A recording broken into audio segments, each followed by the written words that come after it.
మన Chiranjeevi vascular and multi speciality hospital దేశంలోనే best vascular and endovascular facilities and all multi speciality care.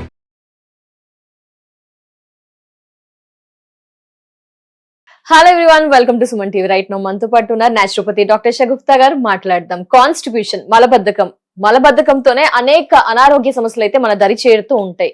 మరి constitution ని ఎలా గుర్తించాలి, న్యాచురోపతి డాక్టర్ షగుప్తా గారు ఏం చెప్తారో వారి మాటలు విందాం. మ్యామ్ నమస్తే. మ్యామ్ థ్యాంక్ యూ మేడం, ఎప్పటికప్పుడు చాలా సూపర్ టిప్స్ ని అండ్ నేచురల్ గా ఏ విధంగా తగ్గించుకోవచ్చు తెలియజేస్తున్నందుకు మా వ్యూస్ కి first of all thank you ma'am. మలబద్ధకం చాలా సింపుల్ అనుకుంటారు మేడం, దాన్ని నెగ్లెక్ట్ చేస్తూ ఉంటారు. ఎలా గుర్తించాలి మేడం? చిన్నపిల్లలు అయితే తెలియదు, స్కూల్ బిజీస్ లో ఉంటారు, స్కూల్ కి వెళ్ళిపోతారు, వ్యాన్ వచ్చిందని, స్కూల్ వచ్చిందని, ట్రాన్స్పోర్ట్ వచ్చేసింది. ఎలా గుర్తించాలి పెద్దవాళ్ళలో ఏంటి మేడం? సో బేసికలీ మలబద్ధకం అంటే మనం రెగ్యులర్ గా మోషన్ కి వెళ్ళకపోయి అండ్ వచ్చినా కూడా చాలా టైట్ గా చాలా డిస్కంఫర్ట్ గా అనిపిస్తుంది అనమాట. మలబద్ధకం ఈస్ నథింగ్ బట్ మల విసర్జన చేయడం. అది బద్దకిచ్చి చేయకపోవడం వల్ల వచ్చే ప్రాబ్లమే మలబద్ధక సమస్య. సో మనం ఎవ్రీడే మార్నింగ్ లేచిన వెంటనే ఎర్లీగా లేచామనుకోండి, ఎర్లీగా లేస్తే బెడ్ దిగేసి మోషన్ కి వెళ్ళేసి వచ్చిన తర్వాత యోగా లాంటివి చేసుకొని డే స్టార్ట్ అవుతుంది. మనం లేట్ గా లేచామనుకోండి, అది పిల్లలు గానీ పెద్దవాళ్ళు కానీ పోస్ట్ పోన్మెంట్ ఎక్కువ అయిపోయింది. ఇప్పుడు స్కూల్ బస్ వస్తుంది, బయటికి వెళ్ళాలి సంథింగ్ ఇది. సో దీనివల్ల ఈజీగా పోస్ట్ పోన్ ఏం చేయగలుగుతాం? ఆకలి అయితే తట్టుకోలేం, తినాల్సిందే. మోషన్ ఏది ఈజీగా పోస్ట్ పోన్, మళ్ళీ వెళ్దాం. సో ఆ మళ్ళీ వెళ్దాంలే అన్న ఒక చిన్న word it leads to chronic constipation. అది పైల్స్ అవుతుంది, ఫిస్టులా అవుతుంది, ఇంకా రకరకాల సమస్యలు. దయచేసి మీరు ఏం పోస్ట్ పోన్ చేసినా చేయకపోయినా ఫస్ట్ మోషన్ అయితే రెగ్యులర్ గా వెళ్ళడం స్టార్ట్ చేయండి. మన త్రోట్ జరిగే తినే ఫుడ్ లో కూడా డిపెండ్ అయి ఉంటుంది. మనం తినే ఫుడ్ లో అన్ని ఉండాలి, బ్యాలెన్స్డ్ ఫుడ్ ఉండాలి. లైక్ ఫైబర్ ఉండాలి, అంటే అన్ని ప్రోటీన్ ఉండాలి, కార్బ్స్ ఉండాలి. మన బాడీ రిక్వైర్మెంట్ ఆ రోజు కావాల్సిన మినరల్స్, విటమిన్స్ అన్ని సంపూర్ణంగా మన బాడీకి ఇచ్చిన రోజే మన గట్ హెల్దీగా ఉంటది. మన గట్ ద్వారానే ఇప్పుడు స్మాల్ ఇంటెస్టైన్ లోనే న్యూట్రిషన్ అంతా పాటుగా, అంటే మనం తిన్న ఫుడ్ లో ఎనర్జీ కింద రావాలి, మజిల్ కి, బోన్ కి, నర్వ్స్ కి అన్నిటికీ ఎనర్జీ కావాలి కదా. ఆ ఎనర్జీ ఎక్కడి నుంచి వస్తుంది? ఫుడ్ ద్వారా. మంచి ఆహారం ఇస్తే మంచి ఎనర్జీ కింద కన్వర్ట్ అయ్యి బాడీలో యాక్టివ్ గా ఉంటుంది. మిగతా అంతా చెత్త రూపంలో గట్ ద్వారా బయటకు వచ్చేస్తుంది, యానస్ ద్వారా మోషన్. ఎప్పుడైతే మనం తినే టైంకి తినకపోవడం వల్ల, నీళ్లు సరిగా తాకపోవడం వల్ల, ఫైబర్ లేని ఫుడ్ తినడం వల్ల, హై ప్రోటీన్ డైట్స్ తీసుకోవడం వల్ల ఈ మలం అనేది అంత స్ట్రక్ అయిపోతుంది. పేగుల్లో సాఫ్ గా వెళ్ళే మలంలో స్ట్రక్ అయిపోయి రాళ్ళలాగా అయిపోతుంది. అది గనక మనం వెళ్ళాల్సిందే మోషన్ వెళ్ళకపోతే బ్లోటింగ్, హెవీనెస్ వస్తుంది. మనం ఏం చేస్తాం? అవ్వాలన్న దాంట్లో పుష్ చేస్తాం. ఆ పుషింగ్ ఉన్న చోట క్రాక్ వస్తుంది, అక్కడ పైల్స్ మస్ట్, ఇంకా ఇవన్నీ రకరకాల సమస్యలు. కాబట్టి మలబద్ధక సమస్య ఉంటే మాత్రం దయచేసి ఫస్ట్, ఎందుకంటే మన బ్రెయిన్ సెకండ్ బ్రెయిన్ ఏంటంటే పేగులు హెల్దీగా ఉంటేనే మన ఫస్ట్ బ్రెయిన్, అంటే మొదటి బ్రెయిన్ బాగా పనిచేస్తుంది, ఆలోచనలు బాగుంటాయి, అన్ని బాగుంటాయి. సో కాబట్టి కాన్స్టిపేషన్ ప్రాబ్లంకి రావడానికి మెయిన్ రీజన్ లేట్ గా పడుకోవడం, లేట్ గా లెగడం, ఈజీగా పోస్ట్ పోన్ అవుతుంది కదా, ఈవినింగ్ వెళ్దాంలే, మార్నింగ్ వెళ్దాం. ఈ పోస్ట్ పోన్మెంట్స్ వల్లే 80% ఆఫ్ జనాలలో కాన్స్టిపేషన్ ప్రాబ్లం ఉంది. కాబట్టి మనం జామకాయలు తీసుకోవడము, దానిమ్మకాయలు రెగ్యులర్ గా తీసుకోవడము, and most important gut friendly vegetables లో బీట్రూట్ ఒకటి, కుకుంబర్ ఒకటి, కీరా కూడా రోజు మనము పొద్దున ఒక కీర, సాయంత్రం ఒక కీర. అండ్ ఫుడ్ లో కూడా మార్నింగ్ లేచిన తర్వాత ఇడ్లీ, దోశ ఏది చేసినా సరే సొరకాయని, క్యారెట్ ని తురిమేసి ఇడ్లీ బ్యాటర్ లో కలుపుకొని ఇడ్లీ చేసుకోవడం. అంటే కాప్స్ తింటున్నాము, దాంతో పాటు చట్నీ ఇంతే తీసుకుంటాం. ఆ ఇడ్లీ వండటమే క్యారెట్, సొరకాయ, మునగాకు పౌడర్ వేసేసుకొని మంచి కలిపేసి ఇడ్లీ చేసాం అనుకోండి, more nutrition, gut friendly food and healthy gut, సాఫ్ గా మోషన్ కూడా అయిపోతుంది. కాన్స్టిపేషన్ అనే ఇష్యూ ఉండదు మీకు. అలా బ్రేక్ఫాస్ట్, లంచ్కి వచ్చిన తర్వాత మంచిగా బ్రౌన్ రైస్, లేదంటే మనము బార్లీ పిండి, జొన్న పిండి అన్ని కలిపేసుకొని దోశలు లాగేసుకొని, చపాతి, డిపెండ్స్ మీకు ఏది తినాలనిపించినా. ఒకటే గుర్తుపెట్టుకోండి, మనం ఎంత తీసుకుంటున్నాము కాప్స్ అంటే రైస్, చపాతి ఎంత, దానికి డబల్ మోతాదులో కర్రీస్ తీసుకోండి. ఆకుకూర ఫ్రై కూడా తీసుకోండి. ఒక రోజు బచ్చల కూర, ఒక రోజు తోటకూర, ఒక రోజు మునగాకు, ఒక రోజు ఏదో మనకి రెగ్యులర్ గా పాలకూర కానీ ఇలా రెగ్యులర్ గా తీసుకుంటున్నాం అనుకోండి. సో డిన్నర్కి వచ్చాక ఎర్లీ డిన్నర్, పడుకోవడానికి 3 hours ముందు డిన్నర్ ఫుడ్ ఫినిష్ చేయాలి. లేట్ గా పడుకొని కట్ చేయరా, లేట్ గా తిని లేట్ గా పడుకున్నారు అనుకోండి, గట్ ఏమవుతుంది? దాన్ని యాక్సెప్ట్ చేయలేదు, అది ఫుడ్ డైజెషన్ చేసుకోలేదు. మనం ఇటు తిరుగుతూ ఉంటే మూమెంట్ బాగుంటది కాబట్టి ఈజీగా డైజెషన్ అవుతుంది. మూమెంట్ లేక అలా తినేసి వెంటనే పడుకున్నాం అనుకోండి, మూమెంట్ లేదు, పొద్దున్నే కల్లా అది హార్డ్ అయిపోతుంది, మోషన్ అవ్వడం కష్టం అయిపోతుంది. మేడం చాలా మంది అంటుంటారు మేము 2-3 days కి ఒకసారి వెళ్తూ ఉంటాము అని.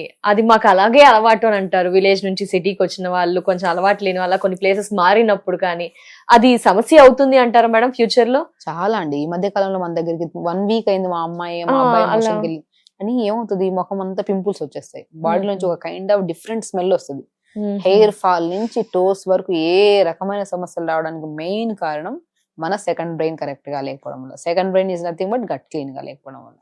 సో మీ ఫేస్ మీద పింపుల్స్ వచ్చినాయి, చీక్స్ మీద పింపుల్స్ వచ్చేసినాయి, ఫోర్ హెడ్ మీద పింపుల్స్ వచ్చినాయి, డాక్టర్ చూసిన వెంటనే చెప్తారు మీరు మోషన్ సరిగా వెళ్ళట్లేదు అని. సో అంటే జంక్ ఫుడ్ ఎక్కువ తింటున్నారు. చాలా మంది వెళ్తుంటారు మోషన్, వాళ్ళు తినే ఫుడ్ ని బట్టి వాళ్ళు వెళ్ళి తింటే, కానీ ఇంకా నాకు ఆ ఫీలింగ్ లేదు, మోషన్ కి వెళ్ళినట్టు ఫీల్. ఆ ఫీలింగ్ కాదు ఇంపార్టెంట్. మనం తిన్న ఫుడ్ లో ఈజీగా ఎలిమినేట్ అయిపోయింది, అండ్ ఎలిమినేట్ అయిన తర్వాత కూడా ఎనర్జెటిక్ గా ఉంటాం, మనం యాక్టివ్ గా కూడా ఉంటాం. సో మనం తింటున్న ఫుడ్ కరెక్ట్ గా లేకపోతే, అండ్ యాక్టివిటీ సరిగా లేకపోతే, నీళ్లు సరిగా తాకపోతే, నిద్ర సరిగా లేకపోతే, ఈ 4 రీజన్స్ మెయిన్ కాన్స్టిపేషన్ కి రీజన్. కాన్స్టిపేషన్ క్లియర్ కావాలంటే ఈ 4 కరెక్ట్ ఉండాలి. సో 4 కరెక్ట్ చేసుకోవాలి. ఫిజికల్ యాక్టివిటీ చేయండి, వాటర్ బాగా తాగండి, అండ్ కంపల్సరీ ఫైబర్ రిచ్ అన్ని మొత్తం కీరా తినండి, వెజిటబుల్స్ బాగా తినండి, జామకాయలు తీసుకోండి. నేను ఇంకా క్రానిక్ కాన్స్టిపేషన్ ప్రాబ్లం ఉండే వాళ్ళకి బెస్ట్ రెమెడీ ఏంటి బీట్రూట్. 3 లీటర్ల వాటర్ లో బీట్రూట్ ని కట్ చేసి నీళ్ళలో వేసేసేయండి. ఆ ఇన్ఫ్యూజ్డ్ వాటర్ తాగండి, సాఫ్ అవుతుంది మోషన్. జామకాయలు బాగా తీసుకోండి, పాలకూర, మెంతికూర, ఏదో ఒక రోజుకు ఒక ఆకుకూర తీసుకోవడం. సో అంత డ్రై కర్రీస్ తీసుకుంటుంటారు. డ్రై కర్రీ లిక్విడ్ ఫామ్ లో ఒక కర్రీ ఉండాలి, సాలిడ్ ఫామ్ లో ఒక కర్రీ, రైస్. అన్ని డ్రైగా తిన్నాం అనుకోండి, గట్టు కూడా అంత హెల్దీగా ఉండదు. అలాగా ఫుడ్ తినే పద్ధతి మార్చుకోండి, వెజిటబుల్స్ ఆకుకూరలు బాగా తీసుకోండి. డైలీ కాన్స్టిపేషన్ ప్రాబ్లం ఉండే వాళ్ళకి, క్రానిక్ కాన్స్టిపేషన్ ప్రాబ్లం ఉండే వాళ్ళకి మలాసన్ అంటారు. అంటే ఇండియన్ వాష్రూమ్స్ యూజ్ చేయట్లేదు ఎవరు, అందుకని ప్రతి ఒక్కరికి గట్ ఇష్యూస్ వస్తున్నాయి. అట్లీస్ట్ పొద్దున లేచి ఏదో గోరువెచ్చని వాటర్ ఏదో తాగుతారు కదా, అది మలాసంలో కూర్చొని తాగండి. పాతకాలంలో ఒక పద్ధతి ఉండేది, ఎప్పుడు నీళ్ళు తాగినా మలాసంలో కూర్చొని, అంటే ఇండియన్ వాష్రూమ్ లో కూర్చొని అలా కూర్చొని తాగేవాళ్ళు. నిలబడి ఎప్పుడు తాగద్దు, కిడ్నీ ప్రాబ్లమ్స్ వస్తాయి ఫ్యూచర్ లో. కాబట్టి మనం చిన్న కరెక్షన్స్ చేసుకోవాలి. కూర్చొని తాగడం వల్ల మల విసర్జనకు బాగుంటది, అండ్ కిడ్నీ బాగుంటది, హెల్దీగా ఉంటది. తాగిన వాటర్ ఏదైతే ఉందో దాంట్లో ప్రాపర్ మినరల్స్ బాడీ యూజ్ చేసుకుని రిమైనింగ్ ఎంత యూరిన్ లో వెళ్ళాలో ఎంత యూరిన్ ద్వారా వెళ్ళిపోతుంది. సో నీళ్లు తాగే పద్ధతి మార్చుకోండి, రెగ్యులర్ ఫిజికల్ యాక్టివిటీ చేసుకోండి. వారానికి ఒక్కసారి లఘు శంఖ ప్రక్షాళన అంటారు. లఘు శంఖ ప్రక్షాళన అంటే మనం ఏం చేస్తామంటే గట్ క్లీనింగ్ ప్రాసెస్ అంటారు దీన్ని, యోగాలో చెప్తారు చాలా వరకు. కూర్చొని మనం ఆ రోజు వాతావరణాన్ని బట్టి ఒక 2 లీటర్లు 1 లీటర్ వాటర్ ప్రిపేర్ చేసుకోవాలి. ఇప్పుడు ఆ రోజు వెదర్ చల్లగా ఉందనుకోండి, చిన్న అల్లం ముక్క, బీట్రూట్, పుదీనాకులు, జీలకర్ర ఇవన్నీ వేసి ఒక 1 లీటర్ వాటర్ లైట్ గా మరిగించి ఫిల్టర్ చేసుకొని పెట్టుకోవచ్చు, లేదంటే జస్ట్ ఇన్ఫ్యూజ్డ్ వాటర్ అయినా పర్లేదు. అది మనం మలాసంలో కూర్చొని 2 గ్లాసెస్, మలాసన్ అంటే ఇండియన్ వాష్రూమ్ లాగా కూర్చుంటే ఆ పొజిషన్ లో కూర్చొని 2 గ్లాసెస్ వాటర్ తాగి నిలబడి ఒక సెట్ ఆఫ్ ఆసనాస్ ఉంటాయి. నడుమిటో తిప్పడం, ముందుకెళ్ళడము, తాడాసనని, త్రికోణాసనని ఆసనాస్ చేసి మళ్ళీ మలాసంలో కూర్చొని మళ్ళీ 2 గ్లాసెస్ వాటర్. అంటే గట్ ని కడగడం అంటారు, క్లీన్ చేయడం. దాన్ని లఘుశంఖ ప్రక్షాళన, వీక్లీ వన్స్. చాలా మంచి బ్యూటిఫుల్ ప్రొసీజర్. అది చేస్తే మీకు ఒక ఎనిమా లాంటిది. ఇప్పుడు చాలా మంది కాన్స్టిపేషన్ అనుకోండి, ఎనిమా పెట్టించుకుంటా ఉంటారు. అలా వద్దు, ఏం అవసరం లేకుండా హ్యాపీగా మీరు లఘుశంఖ ప్రక్షాళన చేసి త్రూఅవుట్ ద డే లో మంచి మీల్ తిని, నిన్న మొన్న రాలేదు కదా ఈ రోజు కూడా రాదు అని నెగిటివ్ థాట్ తో మోషన్ కి వెళ్ళినా కూడా మోషన్ రాదు. మెడిసిన్స్ వేసుకోవడం కంటే ఇలా బెస్ట్ కదా మేడం. ఇవన్నీ పాజిటివ్ గా ఉండండి. నిన్న లేదు మొన్న లేదు, ఈ రోజు ఖచ్చితంగా మోషన్ అవుతుంది అని కాన్ఫిడెంట్ వెళ్ళి మోషన్ అవుతుంది. మనం బ్రెయిన్ కి ఏం టార్గెట్ ఇస్తామో ఆ స్టిమ్యులేషన్, ఆ ప్రెజర్ అనేది పేగుల మీద పడితే మోషన్ అవుతుంది. నెగిటివ్ థాట్స్ వద్దు, పాజిటివ్ ఉండండి, హెల్దీగా తినండి. ఇప్పుడు చెప్పిన ప్రతి పద్ధతి ప్రతి ఒక్కరికి సెట్ అవుతుంది. ఒకవేళ క్రానిక్ కాన్స్టిపేషన్ ఉంటే డెఫినెట్ గా డాక్టర్ ని కన్సల్ట్ అయ్యి కనుక్కొని మన ఫుడ్ కి ఏమవుతుందో, ఏం పడుతుందో, ఫుడ్ వల్ల వచ్చిందా, ఇంకేమన్నా వాడిని వచ్చిందా కనుక్కొని దాన్ని బట్టి కరెక్ట్ మనం ట్రీట్మెంట్ తీసుకుంటే ఆ ప్రాబ్లం. ఫైనల్ డౌట్ మేడం, చిన్న డౌట్. చాలా మంది టీ తాగగానే మాకు ఫ్రీ మోషన్ అయింది, టీ తాగిన తర్వాతే వెళ్తూ ఉంటాం. కొందరు డ్రింక్ చేస్తే నెక్స్ట్ డే మార్నింగ్ ఇలాగే మాకు అలవాటైంది, ఇలాగే వెళ్తూ ఉంటాం. కొందరికి సంథింగ్ వామ్ వాటర్ తీసుకుంటే, ఇది ప్రొసీజర్ కరెక్టే అంటారా మేడం? ఇలా చేయడం వల్ల అలా అవుతుంది? ఇది ఒక ఎడిక్షన్ అండి, అది లేకపోతే మోషన్ రాదు. ఇంకా ఎడిక్షన్స్ ఎప్పుడు పెట్టుకోవద్దు. నీళ్లు తాగినా తాకపోయినా మోషన్ అవ్వాలి, టీ తాగినా తాకపోయినా మోషన్. అసలు ఏ అలవాటు వద్దు. పొద్దున్న లేచి బెల్లు కొట్టినట్టు బెడ్ దిగిన వెంటనే మోషన్ కి వెళ్ళి బయటకు వచ్చిన వాళ్ళే హెల్దీ అంట నేను. ఒకవేళ బై ఛాన్స్ ఎట్టని వెళ్ళాము, వేడి నీళ్ళు లేవు అక్కడ అంటే ఆ రోజు మోషన్ అవ్వదా? అంతే కదా. ఇప్పుడు ఆ రోజు టీ లేదు అక్కడ, బై ఛాన్స్ ఎప్పుడు అలా రాసి వచ్చింది. ఎడిక్షన్ ఎందుకు? ఏ అలవాటు లేకుండా హెల్దీగా బాడీని కాపాడుకున్న వాళ్ళే హెల్దీగా పర్సన్ అంట నేనైతే. ఏది అలవాటు చేసుకో, ఇది లేకపోతే అది లేదు. ఈ రోజు నీళ్లు తాగలేదు, వేడి నీళ్ళు తాగలేదు, మోషన్ అవ్వలేదు.